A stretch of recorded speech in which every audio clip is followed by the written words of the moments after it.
several possible analytical relationships to describe the probability distribution of a random variable. Now, let me say that if we knew the probability distribution of a random variable, we could be able to generate outcomes from this random variable. And this is because the relationship lowercase p depending on q can be inverted to give back, once that we assign the probability, we can get back the observed, a replicate of the observed random variable.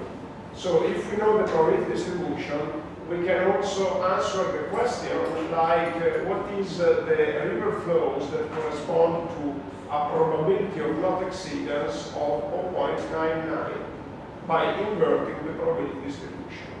And also, it's clear that if we estimate the river flow not just for the probability of 0.99, but we estimate the river flow for all the probabilities that we can, or let's say not all of them because the probability is a real number, but for a given number of probabilities that are distributed in the interval 0, 1. So if we assign in the interval 0, 1 a number of probabilities, and we estimate the river flow that correspond to these probabilities, basically we obtain synthetic value of river flows which correspond to different levels of probability. And therefore, again, if I don't just focus on the probability of 0.99, but I focus on a finite number of probabilities that cover the whole range 0, 1, I can estimate the river flows corresponding to this probability for the whole range 0, 1. And therefore, I get replicates of the river flows. And then if I mix them, because of course if I give the probability between 0 and 1 in ascending order, I get also the river flows in ascending order. If I mix them, I get a new series of river flows. And this can be done easily in R. Let's see now in R what happens if we generate river flows. So basically, if we define a vector A, and we say that this vector is filled with this function, R norm. R norm means a random normal generation. And this function requires 3 arguments. The first is the number of observations that the norm generates. The second is the mean, and the third is the standard deviation. Let me use 0, 1 just to provide an example. And I press enter, I got the observations generated. And if I want to see them, I can just plot A by using a line. Here is my generated random variable. Of course, this also includes negative values because I put the mean equal to 0. But if I want to avoid negative values, it just suffices that I put the mean equal to 10.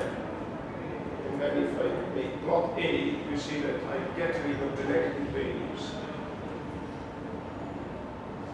And R gives also the opportunity to compute the probability density of this variable.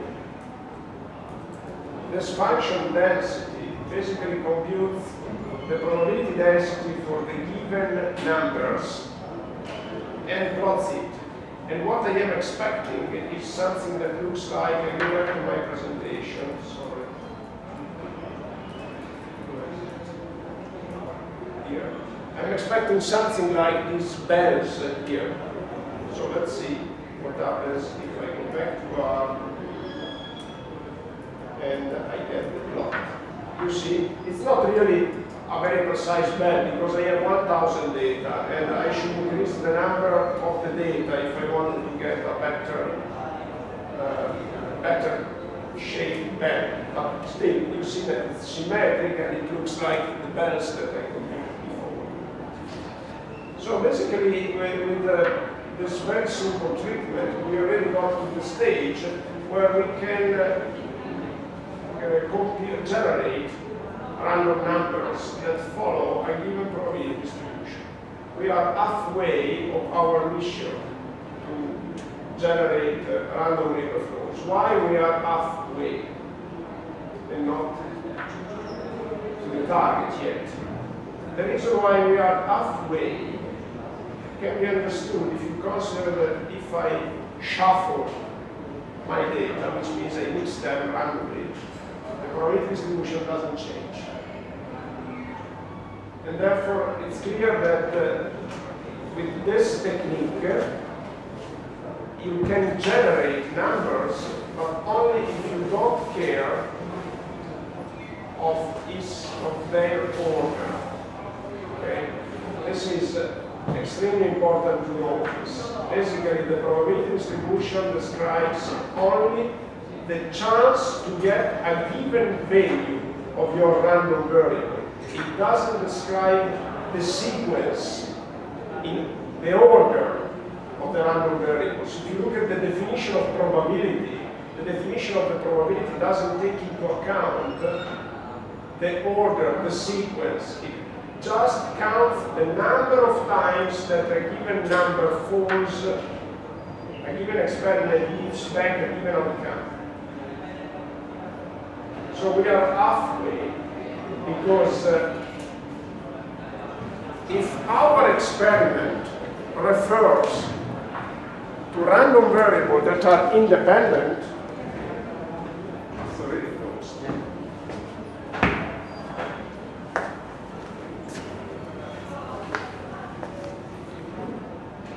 yeah, I started it. If our experiment refers to random variables that are independent, meaning that the sequence doesn't matter, like the annual maxima, if you analyze the annual maxima of river flows, the sequence doesn't matter. They are independent value. If you get an high value in 2015, it doesn't mean that the next annual maxima is high as well. There is no dependence in them.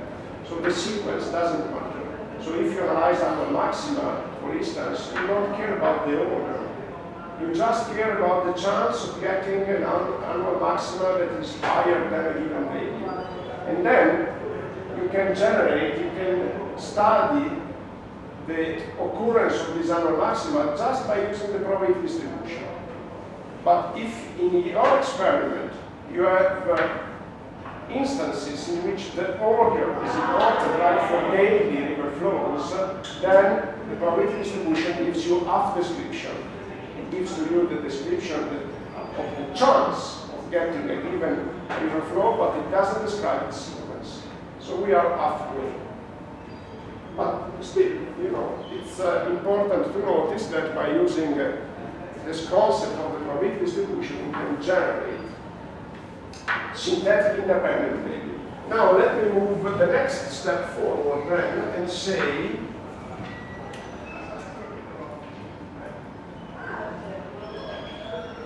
here in the slides you see another example of another probability distribution.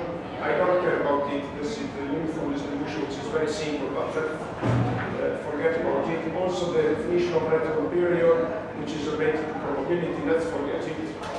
And independence, I already introduced it. And then the generation of independent random variables, I just spoke about it. And now let me move the next step forward. Basically, what we want to do in water resources management is generate variables that are not independent. So we say that they have memory. Okay? And therefore it means that the probability distribution gives an important piece of information, but as I said, it's just half.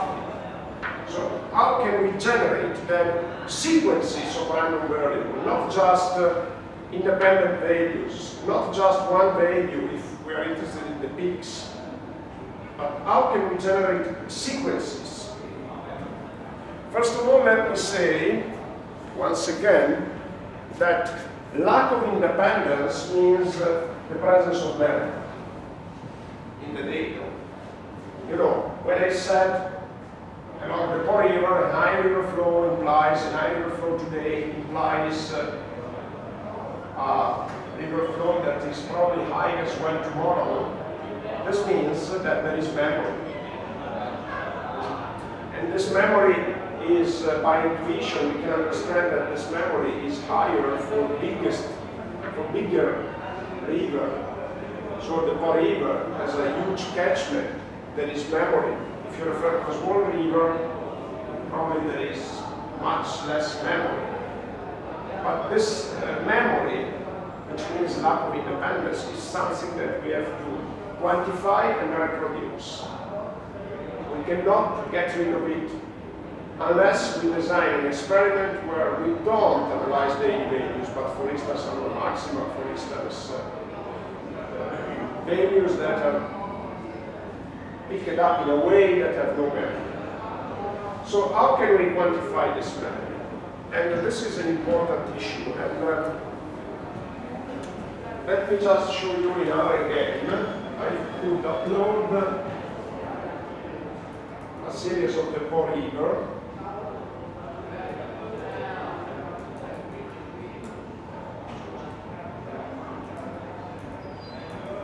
That is the path from there.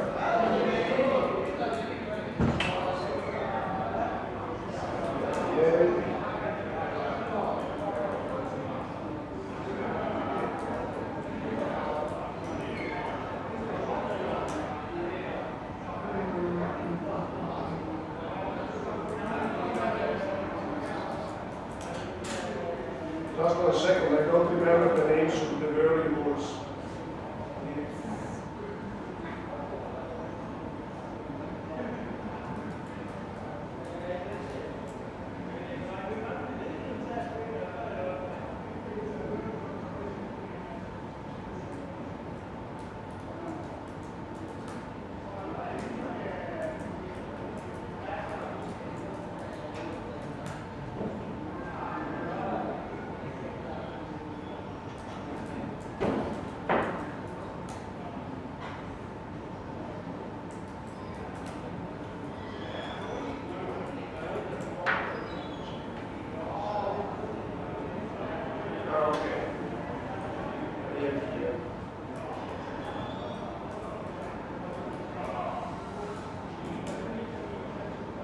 This is a plot of the daily sequence of the Po River from 1920 to 2009.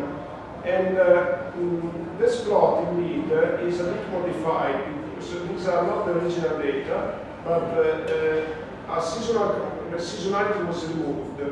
River flows, usually, they are seasonal, which means that in certain seasons they are higher on average, and in other seasons they are lower on average. And also in certain seasons the variability is more significant, in other seasons is less significant. Typically, when we have high flows, there is also higher variability. When we have low flows, there is a reduced variability. This is a complication.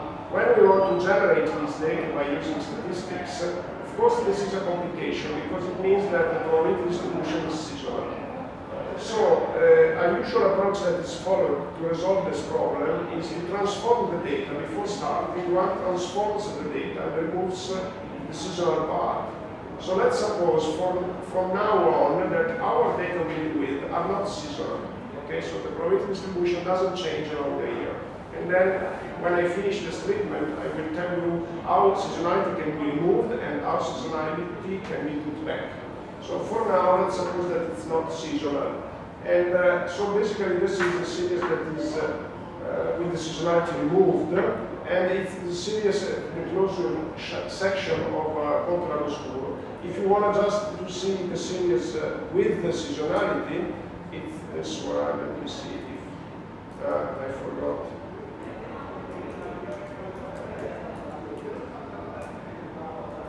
It's this one. It's more or less similar, but indeed, if you compare the two plots, if you could compare them, you would see that here there are up and downs.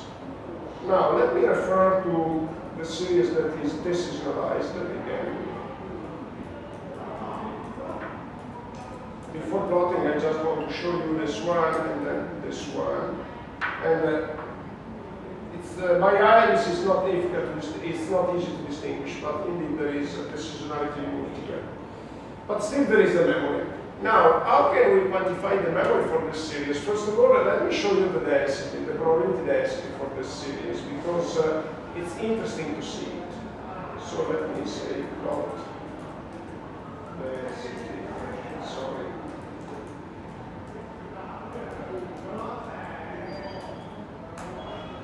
So this is the density. You see that it's not really Gaussian, it's asymmetric.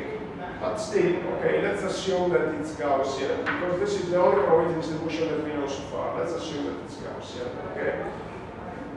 It's not really there, but let's assume that it's Gaussian. Okay, fine. And so my original question was, how can we quantify the memory? Now, there is a statistical measurement that we can make of the memory by computing for a given series of observations. We can compute what is called the autocorrelation function. You understand autocorrelation? Your intuition suggests that it's correlation with itself, so memory. Okay, now I will define the autocorrelation function on the blackboard, but before then moving forward with the formal definition, I want to show you the shape of the autocorrelation function for a synthetic series that I generate with the Gaussian distribution and the Poynter. Now, let me start with the synthetic series. And again, I say A equal R norm, let me say 1000, 0, 1. Okay? This is my synthetic series. And let me now show you the autocorrelation function. Okay? Simply one should, in R, make HCF A. And, okay, let's do like that. See the plot.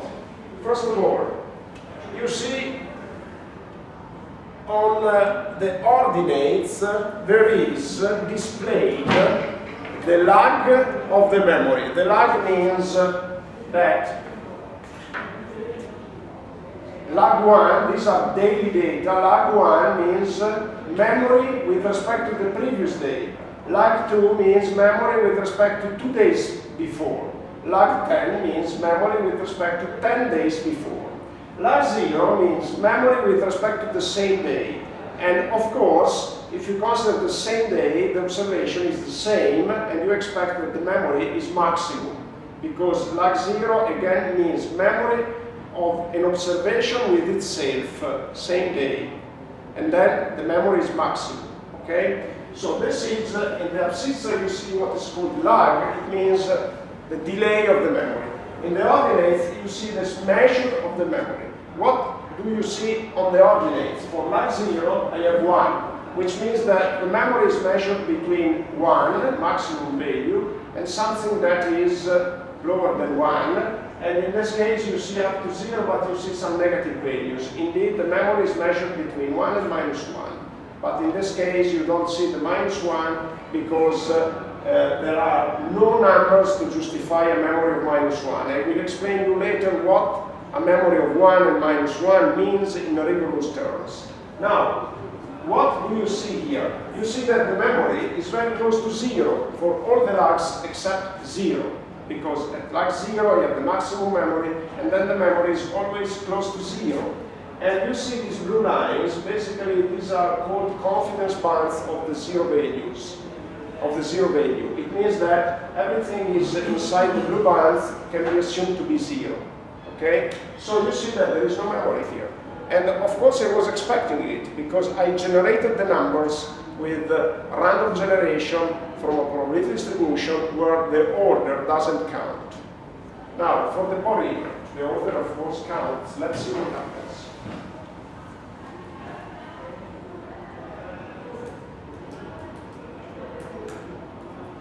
You see the autocorrelation. There is a strong memory here. Of course. what I was expecting. And the lag now is expressed in a fraction of a year. So basically, lag 1 would be 1 year. And it's just a different graphical representation. But any bar corresponds to 1 day. So basically, this is something like 30 days. And now what happens if I get the same series of the polymer and I shuffle it? Shuffle means random mixing. Wouldn't you expect that the memory disappear? Let's see if it is true. Just I have to use the function shuffle.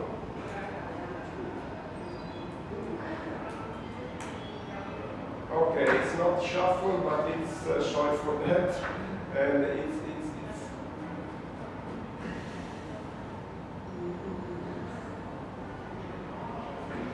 not remember. I think it is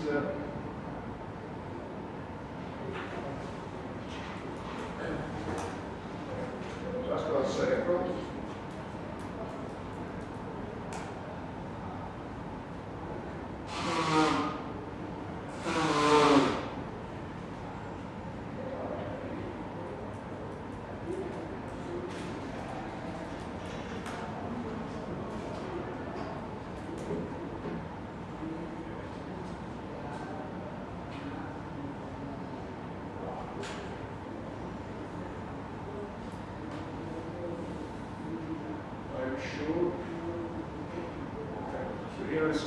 I used it so many times, but it's really something.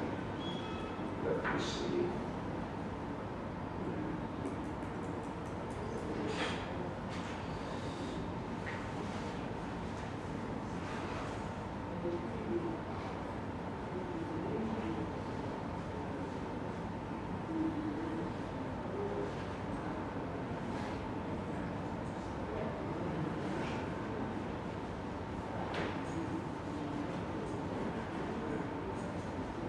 Okay, let's forget about it and give me just 1 second to get it. Because of course here I don't have any connection, or let me do like that.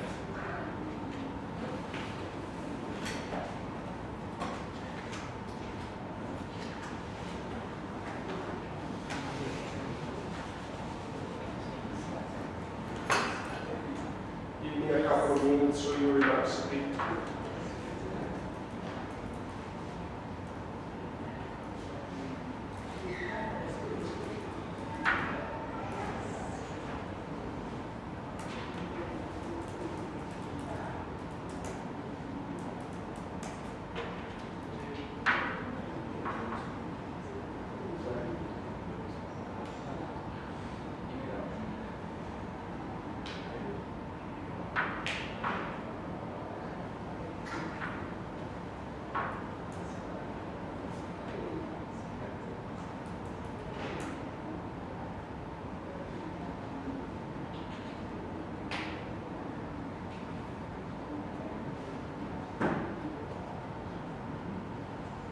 So now let's see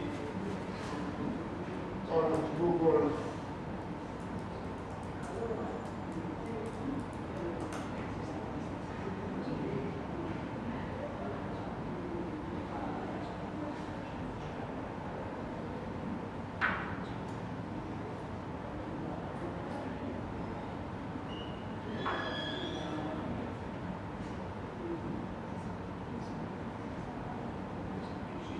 Shuffle, I don't understand.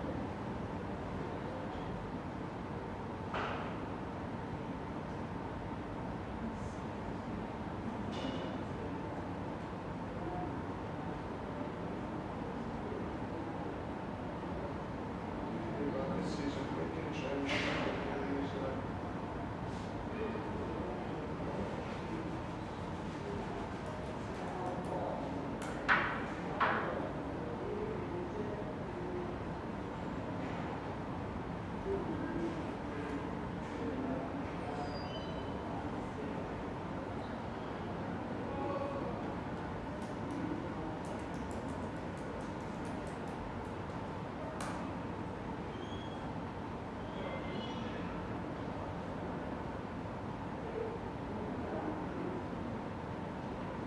Sample, perfect. So Okay, so again, I'm shuffling the data, and let's see the autocorrelation function now of the Po river. Here is the autocorrelation function. You see that the memory disappeared. So it is, of course, a demonstration, and we expected it, that the order is important. Now, the question is, how can we reproduce, generate data by respecting the order? And the answer is, we need to reproduce the memory and the autocorrelation function. Now, let me define the autocorrelation closely.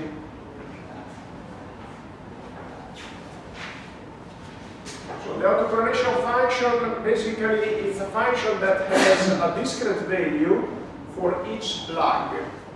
And the value at each lag is called the autocorrelation coefficient at lag L.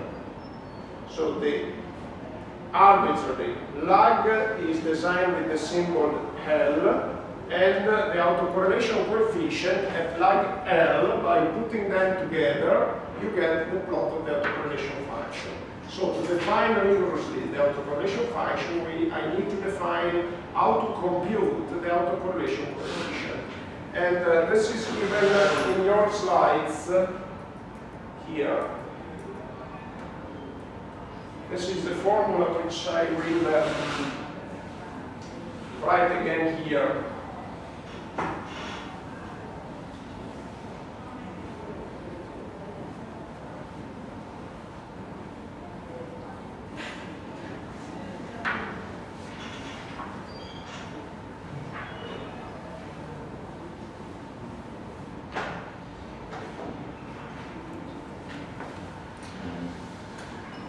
Here it's called RK, where K is the lag. And keep in mind that in other, usually in the textbooks, you find it indicated as rho L. Okay, because this is the symbol that is used in most of the textbooks. And here it's indicated with RK because other textbooks use this notation. But anyway, this is equal to. Let's use the definition, the symbol RL, sorry. And this is equal to, let's suppose that you have n observations from which you want to compute it. And this is equal to 1 divided by n minus L times the summation from I equal 1 to n minus L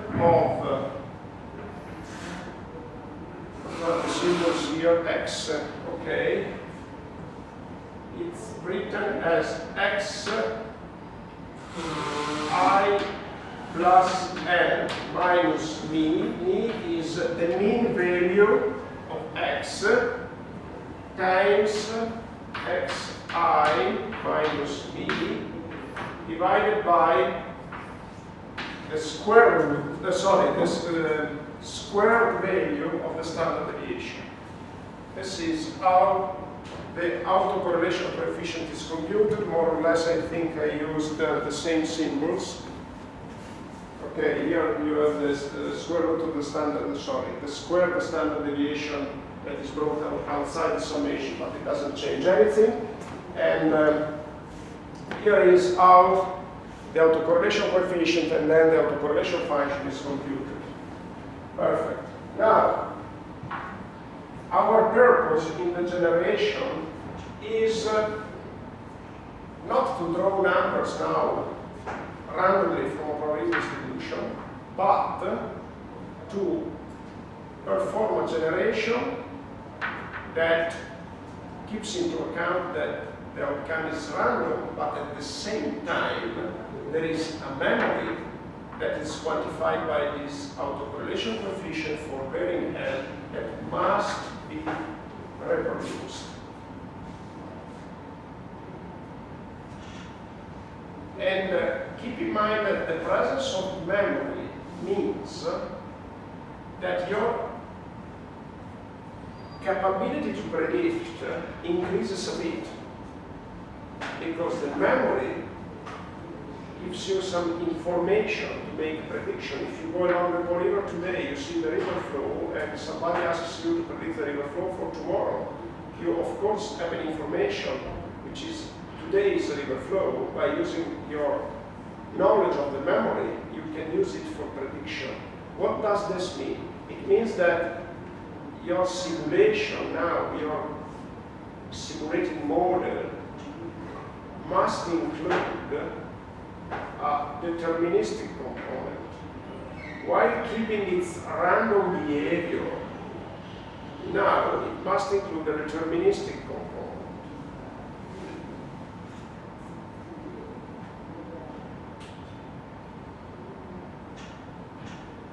First, let me say before I move forward that when I generate a sequence, I say that I'm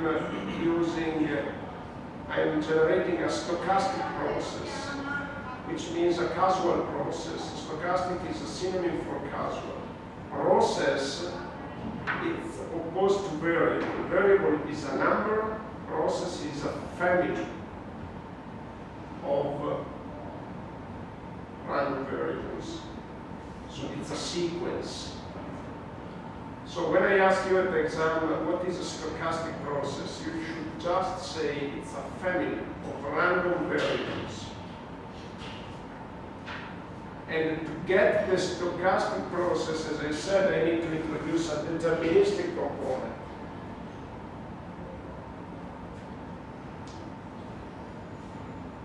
What is the easiest way to include in a model a deterministic component? The easiest way is to use a linear relationship. Now I set the basis for writing down the generated model that you will see. It's very simple.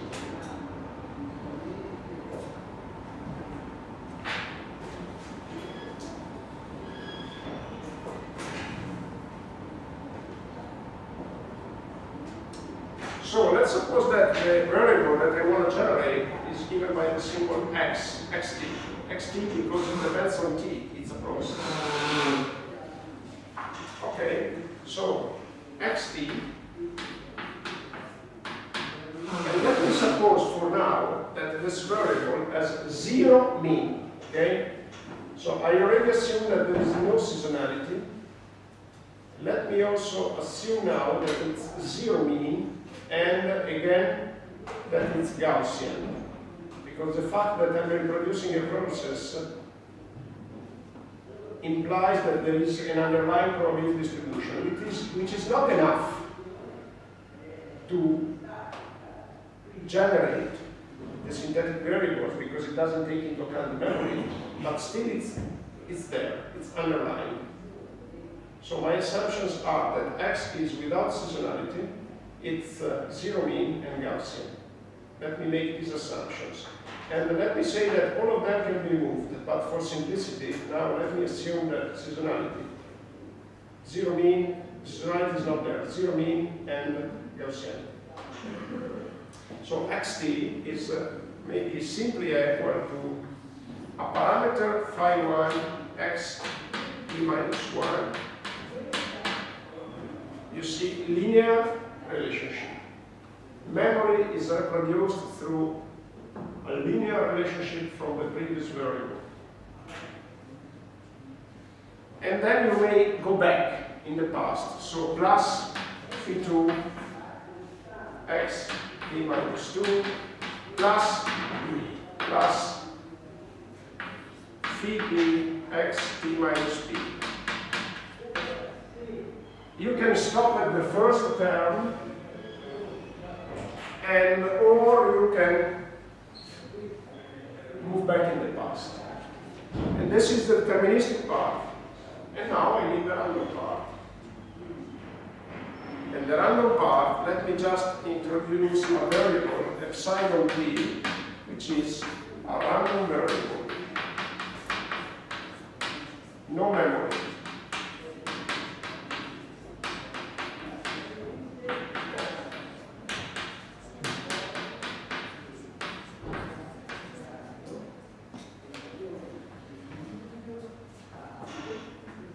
So when there is no memory, I generated just a random variable through its probability distribution. Now there is memory. So I still have a random path. Generation of a random variable with no memory, with its own probability distribution, but now I have a deterministic part, which is linear. This is called ARP model.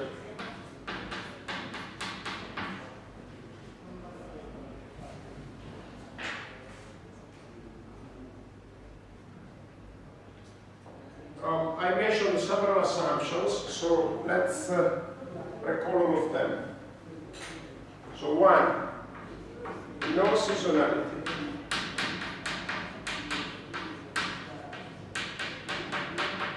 2, mean of x is equal to 0. 3, x Gaussian.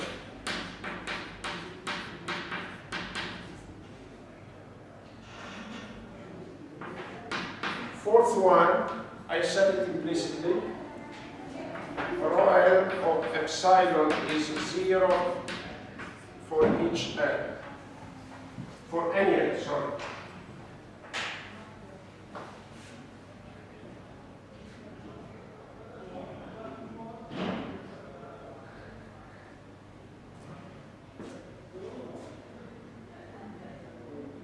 Perfect. That's it. And let me say that we will focus our attention on the AR1 model, which is very simple. AR1 is just xt